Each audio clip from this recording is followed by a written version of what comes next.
Preeti, tell us in simple terms the tax possibilities that exist today before Arun Jaitley.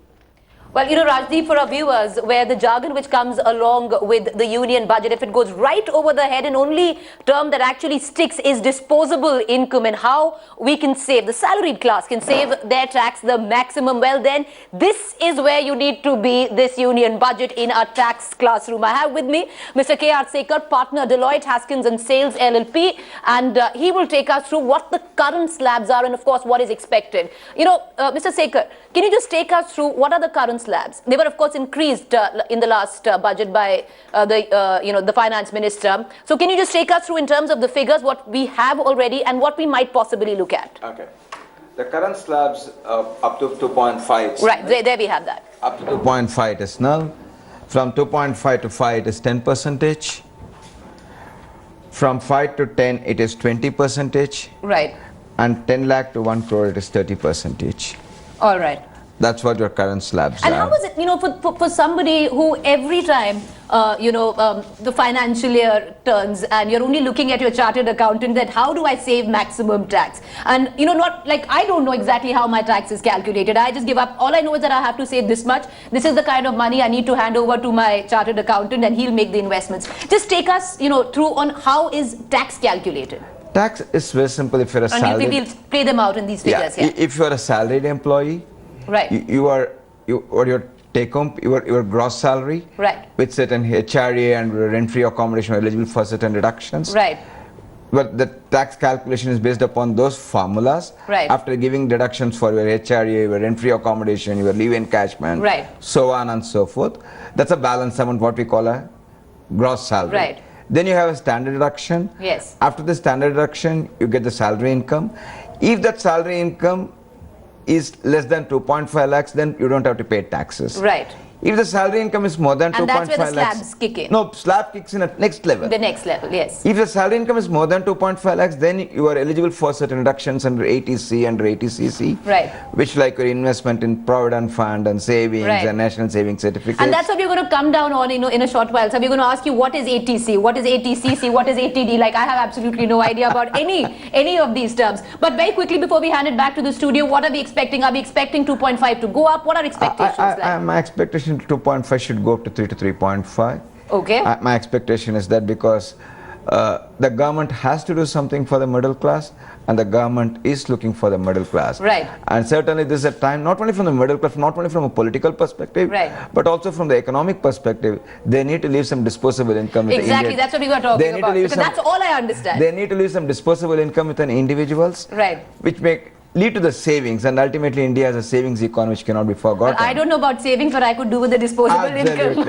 It's back to you, Rajdeep, in the studio. We have Mr. Sekar here, and he'll be taking us through everything, the nitty-gritties on how exactly to interpret what income tax is when it comes down to personal tax. Yeah, I just want to know, how do us so-called high-income taxpayers, what benefits will we get? Everyone talks about middle class in income tax breaks and how the lower income groups will. What about us, high-income taxpayers? We also want certain incentives, I think, from the finance minister to ensure that we don't want... Not at all. I want a much higher level of taxation. Oh God, that's it.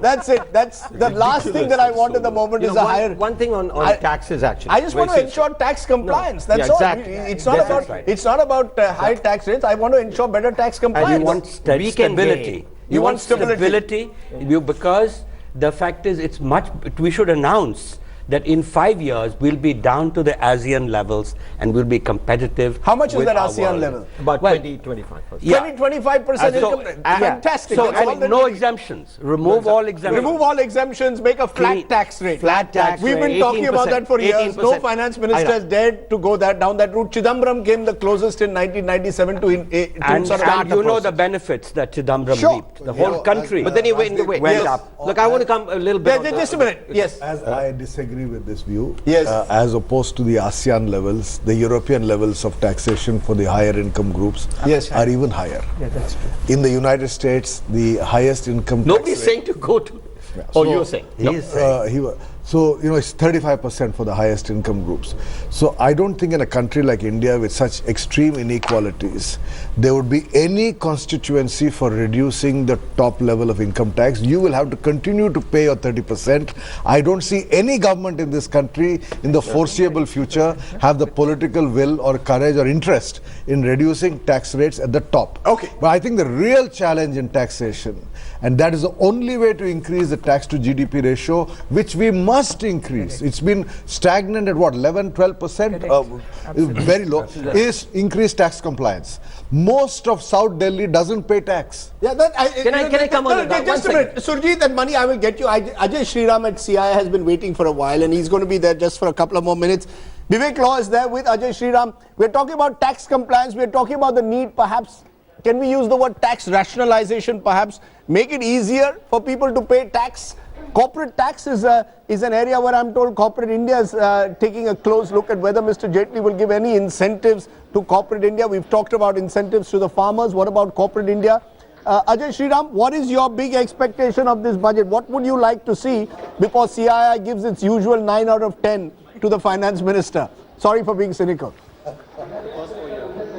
No, I'll put it this way, Rajdeep.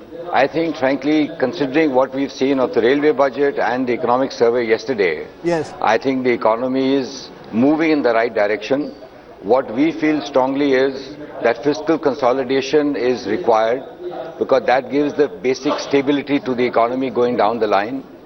Like the railway budget where the railway minister talked about the next 2-3 year scenario, I hope we have a little longer term visioning available in this budget on some of the critical areas of investments, of GST, of the direction of the tax simplification procedures, of retrospective tax removal. I think these are things which are required across the board. But we feel, one, fiscal consolidation. Secondly, consumption and savings. I think that's very important to be given a fillip and given a push. I was hearing the earlier discussion you were having with your earlier panelists, and the issue of tax deduction for senior people came up, or reduction in rate. Yes. I agree, that's very unlikely.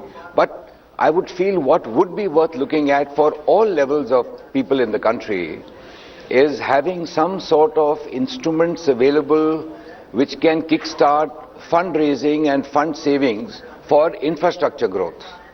I think there it is worth the government looking at some instruments which can give either a tax break on the interest earned or some way of giving a quicker kickstart, because we require infrastructure, we require funding for that.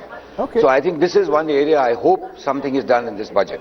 There is that I word will be raised, infrastructure. The more one talks to businessmen, the more one talks to economists, to those in the government. How do you kickstart infrastructure projects? I presume that will be, Mr. Shriram, for you, one of those signals that you would expect the finance minister to give today, because there's a sense that Make in India will only translate into reality if infrastructure projects really take off.